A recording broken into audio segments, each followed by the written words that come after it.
పేతురు రాసిన మొదటి పత్రిక 3వ అధ్యాయము 1వ వచనం నుంచి చదువుదామమ్మా. అటువలే స్త్రీలరా, మీరు మీ స్వపురుషులకు లోబడి ఉండుడి. అందువలన వారిలో ఎవరైనను వాక్యమునకు అవిధేయులైతే వారు భయముతో కూడిన మీ పవిత్ర ప్రవర్తన చూచి వాక్యము లేకుండానే తమ భార్యల నడవడి వలన రాబట్టబడవచ్చును. తర్వాతమ్మ 4వ వచనం చదవండి. సాధువైనట్టు మృదువైనట్టునైనా గుణమును అక్షయాలంకారము గల మీ హృదయపు అంతరంగ స్వభావము మీకు అలంకారముగా ఉండవలెను. అది దేవుని దృష్టికి మిగుల విలువ గలది. అటువలే పూర్వము దేవుని ఆశ్రయించిన పరిశుద్ధ స్త్రీలను తమ స్వపురుషులకు లోబడి ఉండుట చేత తమ్మును తాము అలంకరించుకొనిరి. ఆ ప్రకారము శారా అబ్రహామును యజమానుడని పిలుచుచు అతనికి లోబడి ఉండెను. మీరును యోగ్యముగా నడుచుకొనొచ్చు ఏ భయమునకు బెదరక యున్నయడలా ఆమెకు పిల్లలగుదురు. దేవునికి స్తోత్రం చెల్లిద్దాం. హల్లెలూయా, హల్లెలూయా. అలాగనే 9వ వచనం చదువమ్మా. ఆశీర్వాదమునకు వారసులవుటకు మీరు పిలువబడితిరి గనుక కీడుకు ప్రతి కీడైనను దూషణకు ప్రతి దూషణ అయినను చేయక దీవించుడి. ప్రార్థన చేసుకుందాం. చిన్న ప్రార్థన మీ హృదయాల్లో మరి మీరు కూడా ప్రభుని, ప్రభు నాతో మాట్లాడు ప్రభు ఈ వాక్యం ద్వారా అని మరి ప్రార్థన చేసుకోండి. ప్రభుని అడగండి. ప్రభు మాట్లాడితే మనకు మేలు కలుగుతుంది, దీవెన కలుగుతుంది. కనుక మీ హృదయాల్లో మౌనంగా ఉండకుండా చిన్న ప్రార్థన మీరు చేసుకోండి. ప్రేమ కలిగిన తండ్రి, జీవం కలిగిన ఆయన, జీవాధిపతి, పరిశుద్ధుడా, నీ ఘనమైన పాదములకు వందనాలు, వందనాలు. ఎంతైనా నమ్మదగిన దేవుడవు ప్రభువా. మిమ్మల్ని నమ్మిన బిడ్డల్ని విడిచిపెట్టే దేవుడవు కాదు. మేము నశించుట నీకు ఇష్టము లేక మా కొరకు కలువరి సిలువలో మరణించారు. సమాధి చేయబడి తిరిగి మృత్యుంజయుడవై తండ్రి కుడి పార్శ్వమునకు ఎగి అక్కడ సహితం మా కొరకు విజ్ఞాపన చేస్తున్న దేవుడవు తండ్రి. అయ్యా, మేము పడిపోకుండా, జారిపోకుండా, కదలని వారుగా స్థిరులుగా ఉండాలని ఆయా సమయాల్లో క్రమకుడికలు ఏర్పాటు చేస్తూ ఆ క్రమంలో స్త్రీలుగా మమ్మల్ని ప్రత్యేకంగా ప్రేమించి మొదటి బుధవారం ఈ రీతిగా మరి ఆగస్టు నెలలో మా కొరకు సిద్ధపరిచినటువంటి కూడికను బట్టి వందనాలు తండ్రి.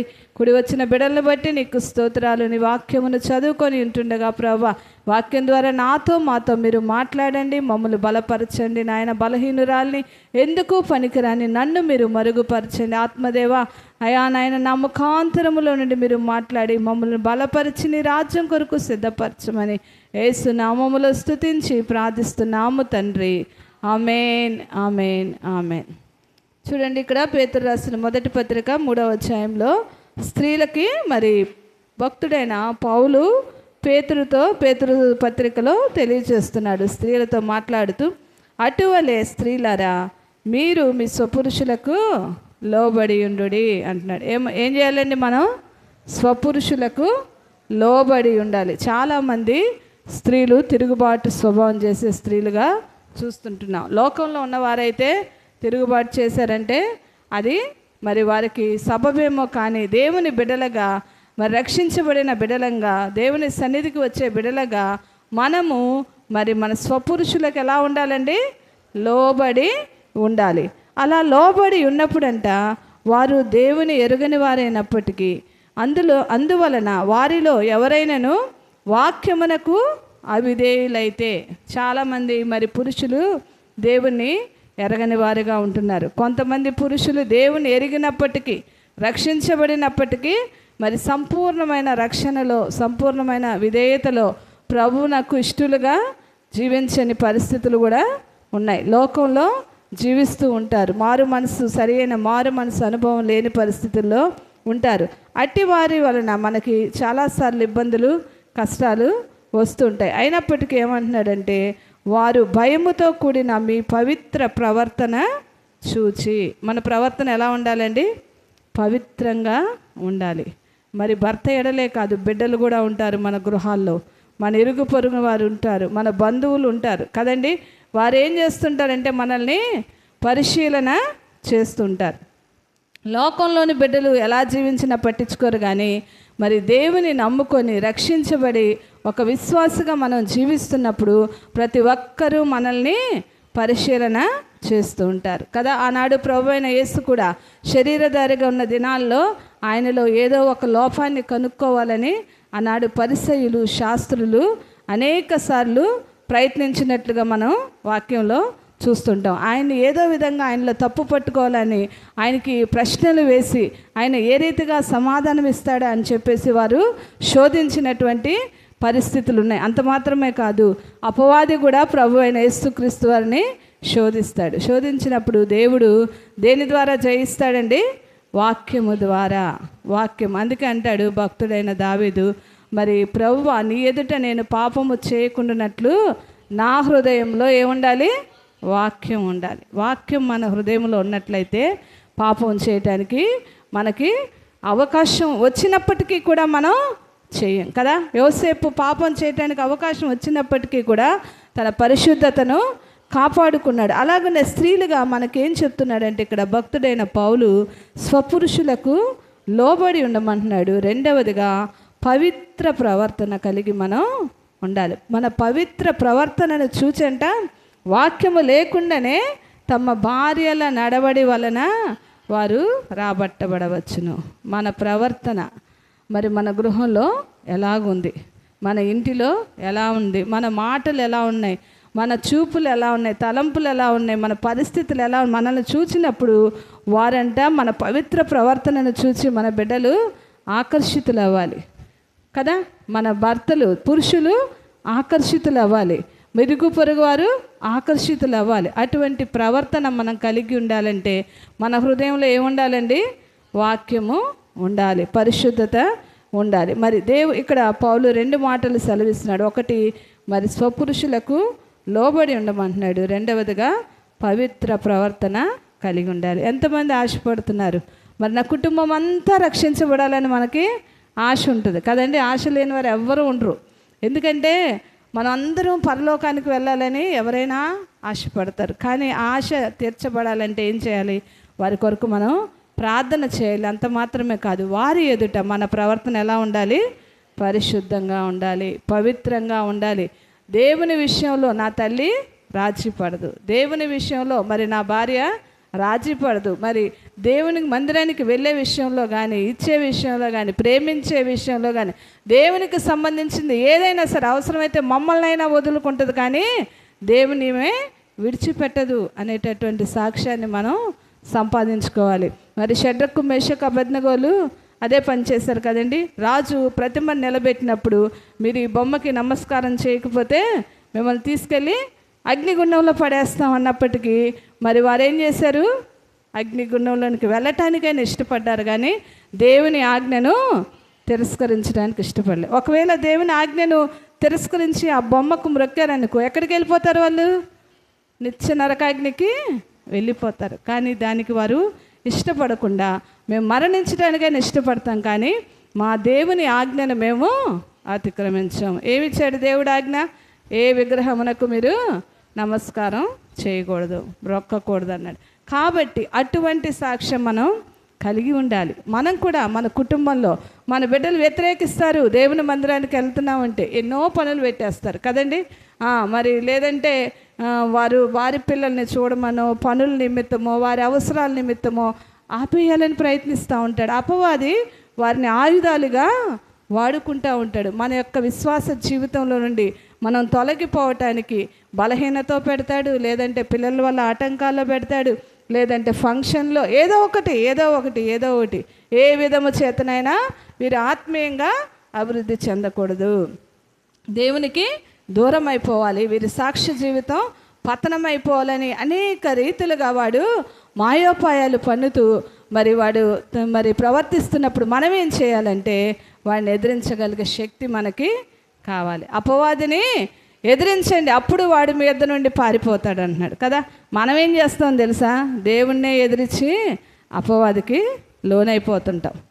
కాబట్టి అందువల్ల చాలాసార్లు మన ఆత్మీయ జీవితంలో మనం వెనక్కి వెళ్ళిపోతూ ఉంటాం, మన ఆశీర్వాదంలో వెనక్కి వెళ్ళిపోతుంటాం. దేవుని మందిరానికి ఒక దినం వస్తే 1000 దినాల కంటే శ్రేష్టం. అట్టి ఆశీర్వాదాన్ని పోగొట్టుకుంటాం, మన చేతులతో మనమే పోగొట్టుకుంటాం. చాలాసార్లు పోగొట్టుకొని ఏమంటామో తెలుసా?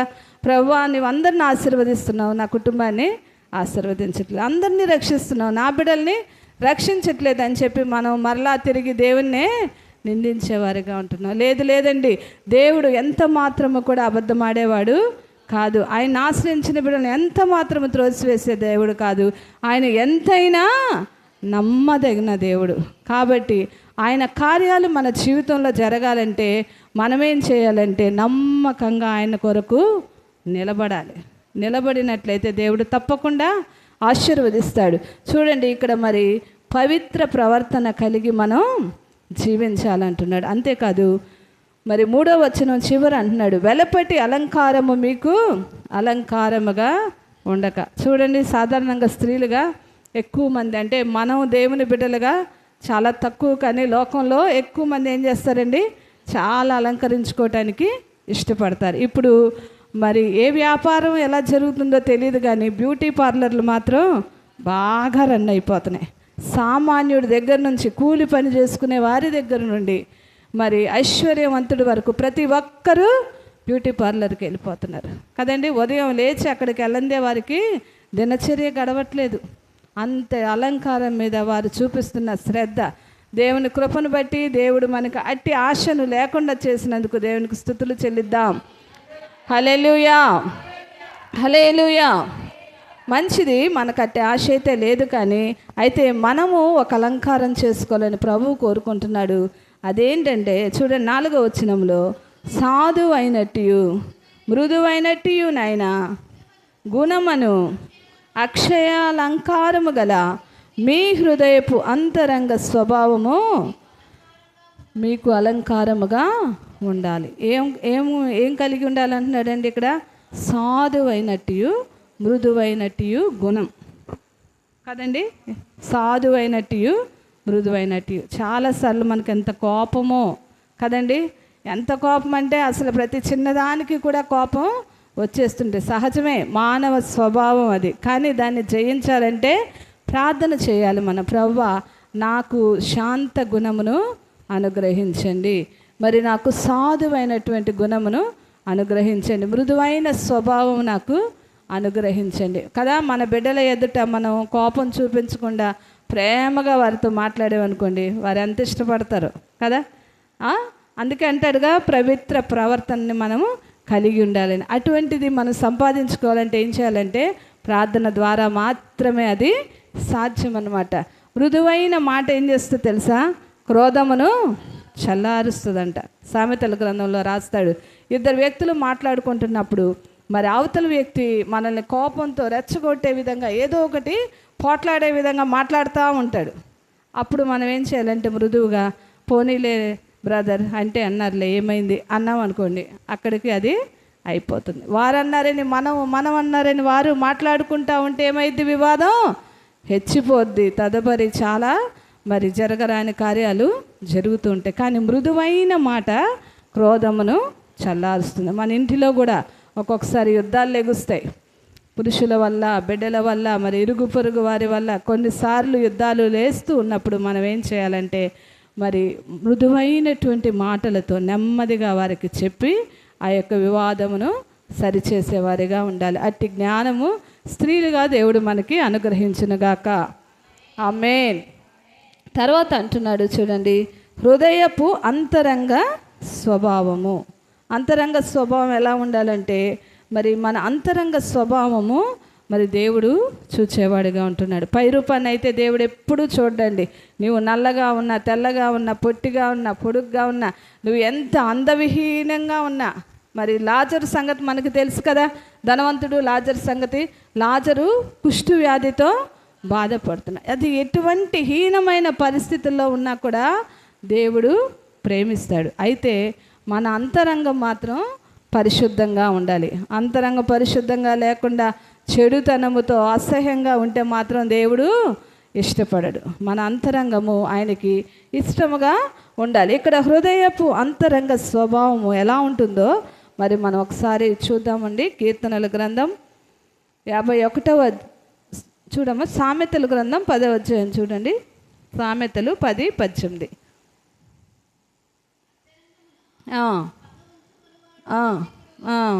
చాలమ్మా. చూసారా, అంతరంగంలో ఏముంటుందండి?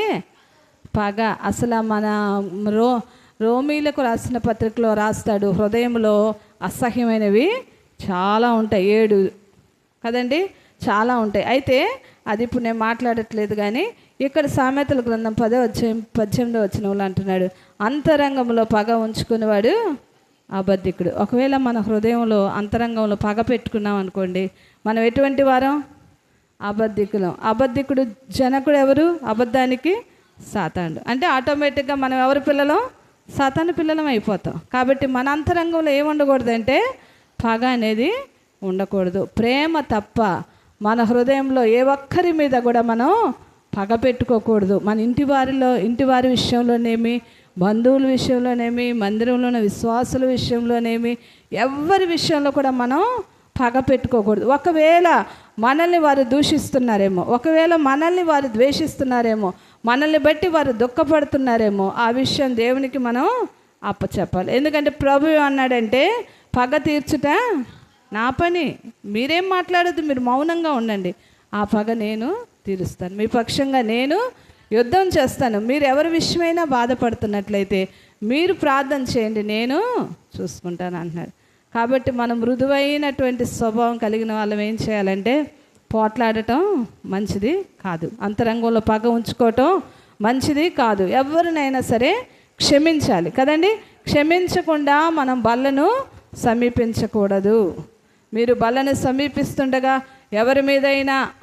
ఎవరైనా మనకి కాదు, ఎవరికైనా మన మీద ద్వేషం ఉన్నట్లు మనకి గుర్తు వస్తే అంట, ఆ బల్లను అక్కడ వదిలిపెట్టి వెళ్ళి ముందు వారితో సమాధానపడి తర్వాత వచ్చి నీ అర్పణ అర్పించమంటున్నాడు ప్రభు. అందువల్ల మన అంతరంగము పగతో నిండి ఉండకూడదు. కాబట్టి ఏదైనా ఒకవేళ తెలిసి తెలియక ఇప్పటి వరకు మన హృదయాల్లో ఎవరి విషయమైన పగ ఉంటే ప్రభువుని అడగండి, క్షమించమని విడిచిపెట్టండి. రెండవదిగా చూసినట్లయితే అదే సామెతల గ్రంథం 26వ అధ్యాయము 24వ వచనంలో చూడండి. పగవాడు, చదువమ్మా 26, 24.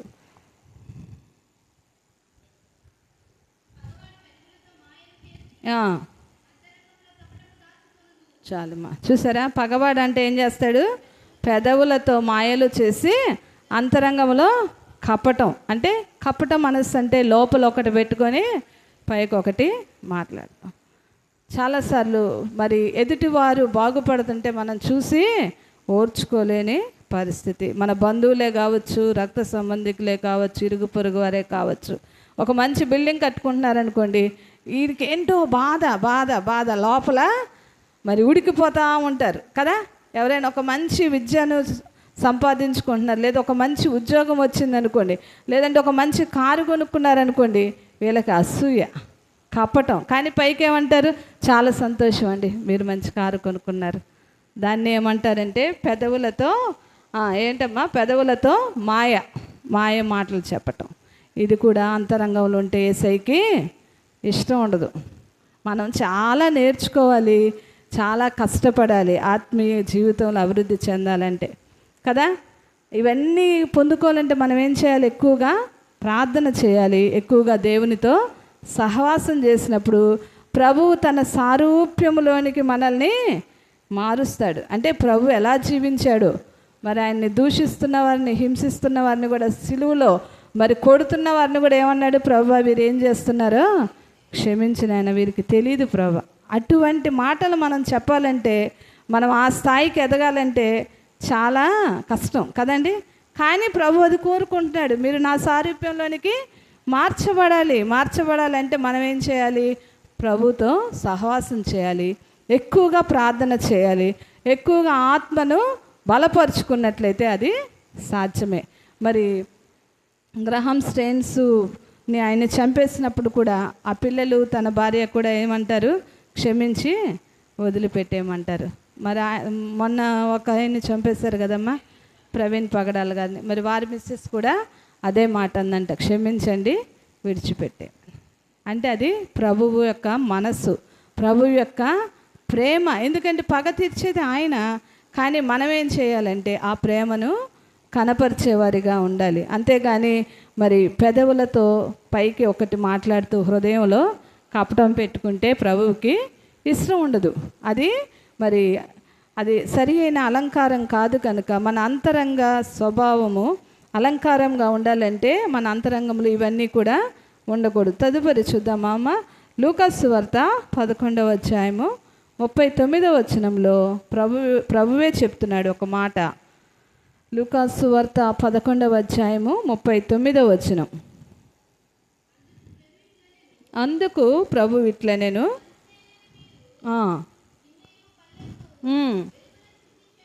వెలుపల శుద్ధి చేయుదురు కానీ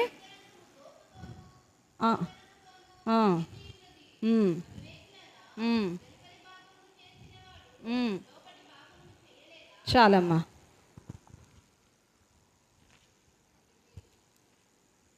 లూకాసు వార్త 11:39 చూసారమ్మా.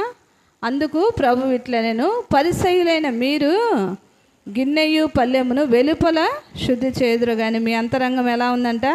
దోపుతోనూ చెడుతనంతోనూ నిండి ఉంది. మన అంతరంగం ఎలా ఉందండి? ఎలా ఉందో మనకే తెలుసు కదా.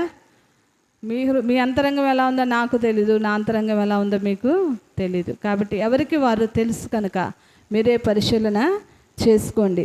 మనం ఏం చేస్తున్నాం? వెలుపల శుద్ధి చేస్తున్నాం, పైకి వందనాలు చెప్తున్నాం, హల్లెలూయా చెప్తున్నాం, స్తోత్రం చెప్తున్నాం, దేవుని సన్నిధికి వస్తున్నాం, ఇంటికి వెళ్తున్నాం, మరి ఇంట్లో మరి అంతా బాగానే ఉంటుంది. కానీ మన అంతరంగం ఎలా ఉందో మన ఇంట్లోని వారికి కూడా తెలీదు కదా. ఎవరి అంతరంగం వాళ్ళదే, ఎవరి హృదయం వారది. కాబట్టి ఇక్కడ పరిసయ్యుల యొక్క అంతరంగం ఎలా ఉందంట?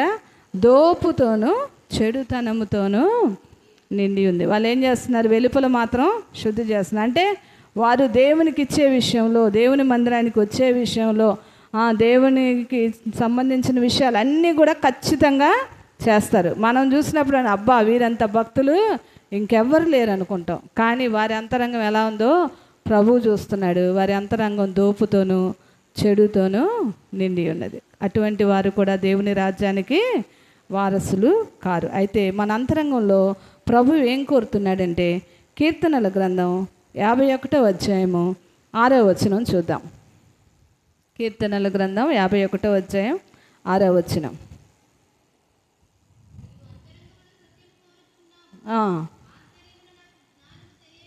చాలమ్మా. ఆయన ఏం కోరుతున్నాడండి? అంతరంగంలో సత్యము, నేనే మార్గమును సత్యమును జీవమునై ఉన్నాడు. మన అంతరంగములో సత్యము కోరుతున్నాడు. ఏ సమయంలో ఆయన మన అంతరంగాన్ని చూసినా మన అంతరంగం ఎలా ఉండాలి? సత్యమే మాట్లాడాలి, సత్యమే జరిగించాలి. ఎటువంటి దోపు కానీ, చెడుతనము కానీ, అవిధేయత కానీ, మరి మాయలు కానీ, కపట మనస్సు కానీ, చెడుతనము కానీ మనలో ఉండటం ఆయనకి ఇష్టం లేదు. నువ్వు పైకి ఎలా ఉన్నప్పటికీ ఆయన ప్రేమిస్తాడు, కానీ లోపల ఇవి ఉంటే ఆయన ప్రేమించడు. ఏం కోరుతున్నాడు? అంతరంగంలో సత్యమును కోరుచున్నాడు. అట్టి కృప దేవుడు మనకు దయచేయునుగాక. ఆమేన్, ఆమేన్. అదే 51వ అధ్యాయం 10వ వచనంలో చూడమ్మా. దేవా, నా యందు శుద్ధ హృదయము కలుగ చేయనట్లు నా అంతరంగములో స్థిరమైన మనస్సును నూతనముగా పుట్టించుము. దేవునికి స్తోత్రం చెల్లిద్దాం. హల్లెలూయా, హల్లెలూయా. చూడండి, దావీదు మహారాజు ప్రార్థిస్తున్నాడు, దేవా నా యందు శుద్ధ హృదయము కలుగునట్లుగా నా అంతరంగంలో స్థిరమైన మనస్సును నూతనంగా పుట్టించమంటున్నాడు భక్తుడైన దావీదు. అటువంటి ప్రార్థన మనం కూడా చేయాలి. మన అంతరంగం ఎలా ఉండాలి? శుద్ధ హృదయము కలిగి ఉండాలి. సత్యము కోరుతున్నాడు అంతరంగంలో యేసయ్య. మనం కూడా శుద్ధ హృదయం కలిగి ఉండాలి. అది కలిగి ఉండాలంటే ఎలా ఉండాలంటే స్థిరమైన మనస్సు.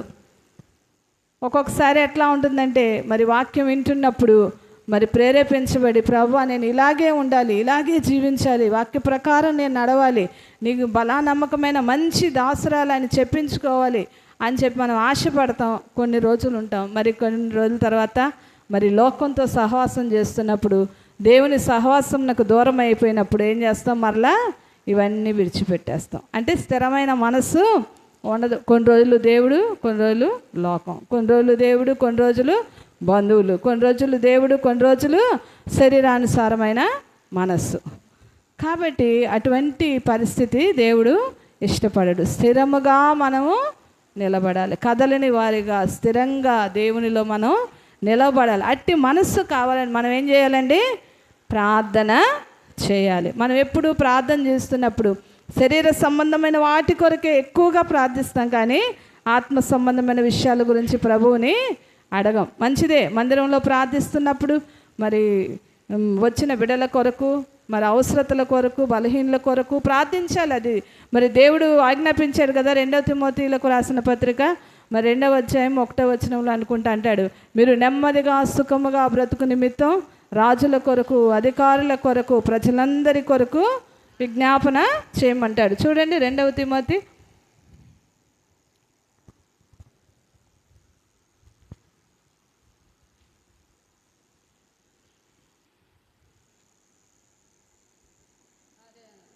మొదటి తిమోతి 2వ అధ్యాయం 1వ వచనం. మనము సంపూర్ణ భక్తియు మాన్యతయు కలిగి నెమ్మదిగాను సుఖముగాను బ్రతుకు నిమిత్తము అన్నిటికంటే ముఖ్యంగా మనుషులందరి కొరకు, రాజుల కొరకు, అధికారులందరి కొరకు విజ్ఞాపనములను, ప్రార్థనలను, యాచనలను, కృతజ్ఞతాస్తుతులను చేయవలని హెచ్చరించుచున్నాను. ఇది మంచిదియు మన రక్షకుడగు దేవుని దృష్టికి అనుకూలమునై ఉన్నది. దేవునికి స్తోత్రం, హల్లెలూయా. ఇవన్నీ చేయాలని ప్రభువే మనకి చెప్తున్నాడు. మనం సంపూర్ణ భక్తి కలిగి, నెమ్మది కలిగి, సుఖంగా బ్రతకాలంటే అందరి కొరకు మనం ప్రార్థన చేయాలి. వ్యక్తిగతంగా మనం ప్రార్థన చేసుకుంటున్నప్పుడు ఈ అంశాలన్నిటిని బట్టి ప్రార్థించాలి. వీటికంటే ముఖ్యంగా మన ఆత్మీయ జీవితంలో మరి మన ప్రయాస అంతా ఏంటండి? పరలోక రాజ్యానికి వెళ్ళాలి. మరి ఆ పరలోక రాజ్యానికి వెళ్ళాలంటే ఇవన్నీ కలిగి ఉండాలి. మనం ఇంత ప్రయాస పడాలి. మన అంతరంగంలో కపట మనసు ఉంచుకోకూడదు, అబద్ధాలు ఉంచుకోకూడదు, పగ ఉంచుకోకూడదు కదా.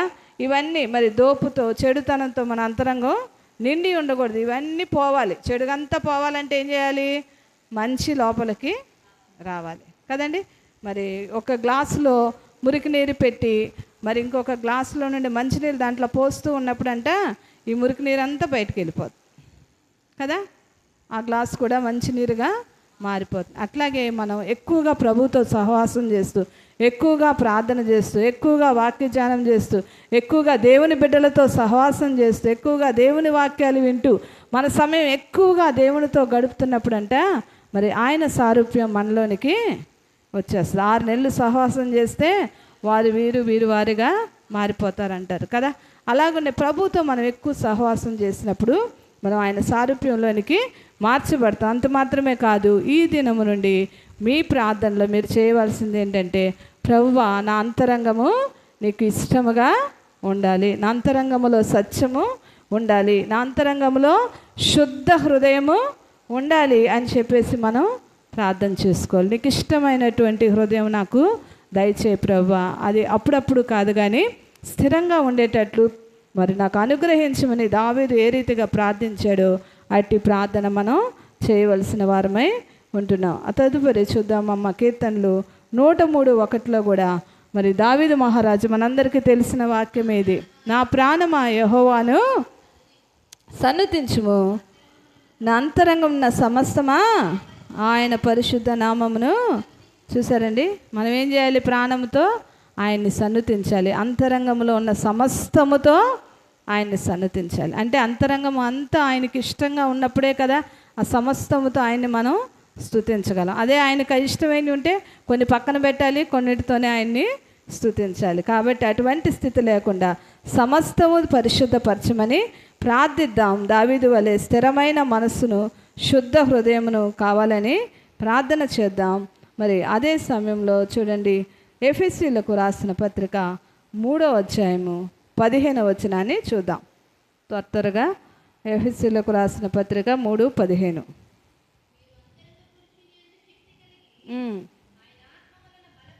చాలమ్మా. అంతరంగ పురుషుని యందు ఏం కావాలి? మనకి శక్తి కలిగి ఆత్మ వలన ఆ, ఆ,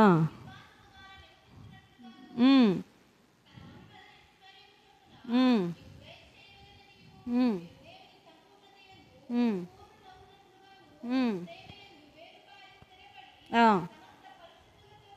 ఉమ్, ఆ, దేవుని సమాధానం. ఉమ్.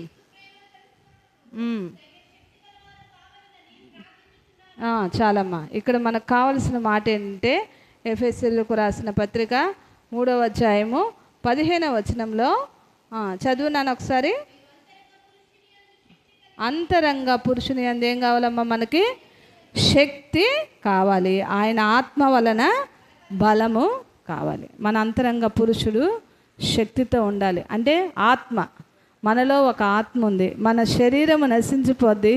మన శరీరం కొంతకాలం తర్వాత మట్టిలోనికి వెళ్ళిపోద్ది. మన శరీర కార్యాలు క్రియలు అన్నీ కూడా మర్చిపోతారు. కానీ మన ఆత్మ నిరంతరము జీవించేది, దానికి మరణము లేదు. కాబట్టి అట్టి ఆత్మను ఏం చేయాలి? మనం అంతరంగ పురుషుని యందు శక్తి కలిగి ఆయన ఆత్మ వలన బలము కావాలి. అట్టి ఆత్మను బలపరుచుకోవాలి. అట్టి ఆత్మను శక్తితో నింపాలి. కాబట్టి మన అంతరంగము మరి ఎలా ఉందో మనం ఈ దినం పరిశీలన చేసుకుందాం. అందుకే పేతురు రాసిన మొదటి పత్రికలో 3వ అధ్యాయంలో మీ హృదయపు అంతరంగ స్వభావము మీకు అలంకారముగా ఉండాలి. ఇవన్నీ మనలో ఉన్నాయనుకోండి, మన హృదయం ఎంత అలంకారంగా ఉంటుంది కదా. మనల్ని చూసినప్పుడు అవతలి వారు మరి ఎంతగానో మనల్ని గౌరవించే పరిస్థితి, ఎంతగానో ప్రేమించే పరిస్థితి, ఎంతగానో హెచ్చించే పరిస్థితి. ఈ క్రియలన్నీ మన అంతరంగంలో మనం కలిగి ఉందుముగాక. చూడండి, గలతీయులకు రాసిన పత్రిక, చివరిగా గలతీయులకు రాసిన పత్రిక 5వ అధ్యాయము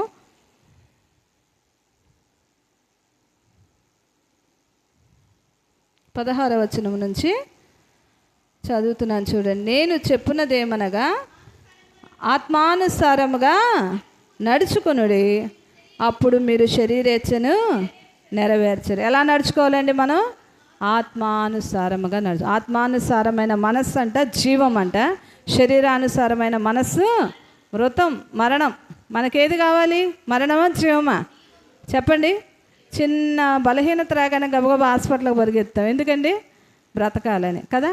ఏ వ్యక్తి చనిపోవాలని కోరుకోడు. 100 సంవత్సరాలు వచ్చిన వ్యక్తి అయినా బ్రతకాలనే ఆశపడతాడు. కానీ మనం ఏం చేస్తామంటే మరి డాక్టర్లు వెంట, హాస్పిటల్స్ వెంట పరుగులు ఎత్తుతాం, కానీ ఆ జీవం ఇచ్చిన దేవుని వద్దకు మనం రాము. ఇక్కడ ఏమంటున్నాడు? ఆత్మానుసారముగా నడుచుకొనుడి, అప్పుడు మీరు శరీరేచ్ఛను నెరవేర్చరు. ఆత్మానుసారంగా నడిచినప్పుడు జీవం మనలోకి జీవం జీవం జీవం నింపబడుతూ ఉంటుంది. ఆయన స్తుతిస్తూ ఉన్నప్పుడు, ప్రార్థిస్తూ ఉన్నప్పుడు, వాక్యాన్ని ధ్యానిస్తూ ఉన్నప్పుడు మన హృదయము ఆత్మ ఎంత బలం పొందుకుంటుందంటే శరీర బలహీనతలన్నీ మట్టుమాయమైపోతాయి. దేవునికి స్తోత్రం. హల్లెలూయా, హల్లెలూయా. మీరు ఎప్పుడన్నా బలహీనులుగా ఉన్నప్పుడు మీరు ఏం చేస్తారంటే వెళ్ళి మోకరించండి, మోకరించి ప్రార్థన ప్రారంభించండి. మీరు ప్రార్థన ప్రారంభించి చేస్తూ ఉండి ఆమెన్ అనేలోపు ఎంత శక్తి దేవుడు ఇస్తాడో తెలుసా మీకు? మనం ఆ పని చెయ్యం కదండి. అపవాది ఆ పని చేయనివ్వదు, ప్రార్థన చేయనివ్వదు, స్తుతించనివ్వదు. పాటలు పాడుకుంటూ ఉంటే ఎంత శక్తి వస్తుందో కదా. మన మనస్సులో ప్రభువుని స్తుతిస్తూ ఉంటే ఆత్మ ఎంతో ఆనందిస్తుంది. ఆత్మ ఎప్పుడైతే బలంగా ఉంటుందో శరీరం ఆటోమేటిక్గా దేవుడు స్వస్థపరుస్తాడు, బలపరుస్తాడు. ఆత్మ బలహీనమైనప్పుడల్లా శరీరం బలహీనమైపోతూ ఉంటుంది. మీరు గమనించుకోండి.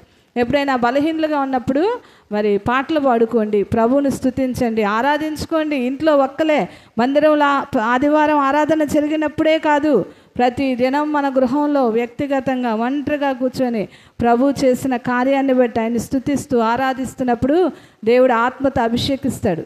తెలుసా మీకు? మందిరంలోనే కాదు, వ్యక్తిగతంగా కూడా దేవుడు తన ఆత్మను అనుగ్రహిస్తాడు. ఆత్మతో ప్రార్థిస్తున్నప్పుడు దేవుడు తన ఆత్మను అనుగ్రహిస్తాడు. ఆత్మానుసారముగా మనం జీవించినట్లయితే మరి దేవుని యొక్క జీవము మనలో సమృద్ధిగా కలుగుతుంది. అట్టి కృప కలగాలని మనం ప్రార్థన చేద్దాం. ఇక్కడ అంటున్నాడు ఆత్మానుసారంగా నడుచుకున్నట్లయితే అంట శరీరేచ్ఛను నెరవేర్చం. శరీర క్రియలు అసహ్యం అనిపిస్తాయండి కదా. మరి లోకంలో ఉన్న వారికైతే ఆ పాపాలు చేస్తున్నప్పుడు ఎంతో ఆనందం, ఎంతో సంతోషం. కానీ మనకేమనిపిస్తుందండి? చిచి వీరేంటి ఇలాంటి పనులు చేస్తున్నారు, వీళ్ళు తాగుతున్నారేంటి, వీరు అబద్ధాలు ఆడుతున్నారేంటి, అవి వినటానికి కూడా మనకి అసహ్యం కలుగుతూ ఉంటాయి. ఎందుకని? మనలో ఎవరున్నారు? పరిశుద్ధాత్ముడు ఉన్నాడు కదా. ఆయన పాపిని ప్రేమిస్తాడు కానీ పాపాన్ని ద్వేషిస్తాడు. పాపాన్ని ఆయన ఎన్నడూ ప్రేమించడు. కాబట్టి ఆయన మనలో ఉండటను బట్టి మనకు కూడా పాపం అంటే అసహ్యం కలుగుతుంది. అందుకనే మనం ఆత్మానుసారంగా నడుచుకున్నప్పుడు ఈ శరీర కార్యాలను నెరవేర్చమంట. 17వ వచనంలో శరీరము ఆత్మకును ఆత్మ శరీరమునకు విరోధముగా అపేక్షించును, ఇవి ఒకదానికొకటి వ్యతిరేకముగా ఉన్నవి గనుక మీరేవి నిశ్చయింతురో వాటిని చేయకుందరు. చూసారా, శరీరం ఆత్మకి, ఆత్మ శరీరానికి ఎలా ఉందండి? విరోధం. ఆత్మ అంటుంది ప్రార్థన ఉంది, ఈరోజు వెళ్ళిపోవాలి, 11ంటికి వెళ్ళిపోవాలి, సమయానికి వెళ్ళిపోవాలి అంటుంటుంది. శరీరం అంటుంది వెళ్ళొచ్చులే, 12ంటికి వెళ్ళొచ్చు, లేదంటే 11:30కి వెళ్ళొచ్చు, చివరిలో ఒక అరగంట ఉంటే సరిపోతుంది. మరి కొంతమందికి అయితే అసలు ఈరోజు వెళ్ళకపోతే ఏమవుతుంది? ఇలాగున పోరాటం అండి. శరీరముకు ఆత్మకు నిత్యము పోరాటం. అది ఎవరికంటే దేవుని బిడ్డలకే. లోకంలో ఉన్నవారికి ఆ పోరాటం ఉండదు, అవిశ్వాసులకు ఆ పోరాటం ఉండదు. దేవునిలో బలపడాలి, దేవునిలో జీవించాలి, దేవునిలో మరి ఆయన సారూప్యంలోనికి మార్చబడాలి అనే వారికి పోరాటం ఎక్కువగా ఉంటుంది. ఆత్మ మరి దేవుని దగ్గరికి రావాలంటుంది, శరీరం వ్యతిరేకంగా. ఇవి ఒక్కదానికొకటి వ్యతిరేకముగా ఉన్నవి గనుక మీరేవి నిశ్చయింతురో వాటిని చేయకుందరు. మనం చేయాలనుకున్నవి చేయలేం. ఈ రోజు నుంచి 2 గంటలు ప్రార్థన చేయాలి, ఈ రోజు నుంచి మరి ప్రభుతో సహవాసం చేయాలి అనుకుంటాం, అంతవరకే. తర్వాత మరి బలహీనపడిపోతాం. దానికి కారణం ఏంటంటే ఆత్మకి శరీరముకి పోరాటం. ఏది బలంగా ఉంటుందో అది జయిస్తుంది. మన ఆత్మలో ఎక్కువగా మనం బలంగా ఉన్నప్పుడు దాన్ని ఎదిరించి ఏం చేస్తాం? దేవుని వద్దకు వస్తాం. బలం లేకపోతే శరీరానికి లోబడిపోతాం కదండి. అందుకనే మరి ఇక్కడ అంటున్నాడు 18వ వచనంలో, మీరు ఆత్మ చేత నడిపింపబడిన ఎడల ధర్మశాస్త్రమునకు లోనైన వారు కారు. శరీర కార్యములు స్పష్టమైనవి. అవేవనగా ఇక్కడ చూసారా, శరీర కార్యాలు చాలా రాశాడు. జారత్వం, అపవిత్రత, కాముకత్వం, విగ్రహారాధన, అభిచారము, చాలా మరి ఇక్కడ సంగతులు ఇవన్నీ రాశాడు. ఇవి మీరు ఇంటికి వెళ్ళిన తర్వాత చదువుకోండి. ఇవి కూడా మన హృదయాల్లో, అంతరంగాల్లో ఉండటానికి వీలు లేదు. ఇవి ఉంటే దేవునికి మనం ఇష్టలము కాదు. అయితే మనలో ఏముండాలని ప్రభు కోరుకుంటున్నాడంటే 22వ వచనంలో ఆత్మ ఫలమును ఆయన కోరుకుంటున్నాడు. మనలో ప్రేమ, సంతోషము, సమాధానము, దీర్ఘశాంతము, దయాళుత్వము, మంచితనము, విశ్వాసము, సాత్వికము, ఆశా నిగ్రహము, ఇవి మనలో ఉండాలని దేవుడు కోరుకుంటున్నాడు. ఇవి మనలో ఉన్నాయో లేదో మనం పరిశీలన చేసుకొని అవి పొందుకోవటానికి ప్రయాసపడాలి కదండి. రక్షించబడ్డాం, దేవుని సన్నిధికి వస్తున్నాం, మేము పరలోకానికి వెళ్ళిపోతాం, లేదు. ఇవన్నీ మనం పొందుకోవాలి. అందుకే ప్రభు మనల్ని ఇంకా సజీవుల లెక్కలో ఉంచాడు. మనం పరిపూర్ణమైన తరువాతనే ప్రభువు పిలుచుకుంటాడు. మనలో ఇంకా పరిపూర్ణత లేదు. కాబట్టి ఇవన్నీ మనం మరి సాధించాలి, సంపాదించుకోవాలి. మన అంతరంగంలో ఉన్న చెడుతనము, అంతరంగంలో ఉన్న పగ, అంతరంగంలో ఉన్న కపటము, ఇవన్నీ కూడా మరి మనం తీసివేసుకోవాలి. ప్రభుతో నిత్యము సహవాసం చేసినట్లయితే ఆత్మ బలం పొందుకుంటుంది, శరీర కార్యాలను విసర్జిస్తుంది. మరి దావీదు ప్రార్థించినట్లుగా మనం ప్రార్థన చేద్దాం. మరి సామెతల గ్రంథం 20వ అధ్యాయము 30వ వచనం చూసుకుందాం. ఒక్క మాట. సామెతల గ్రంథం 20వ అధ్యాయము 30వ వచనం.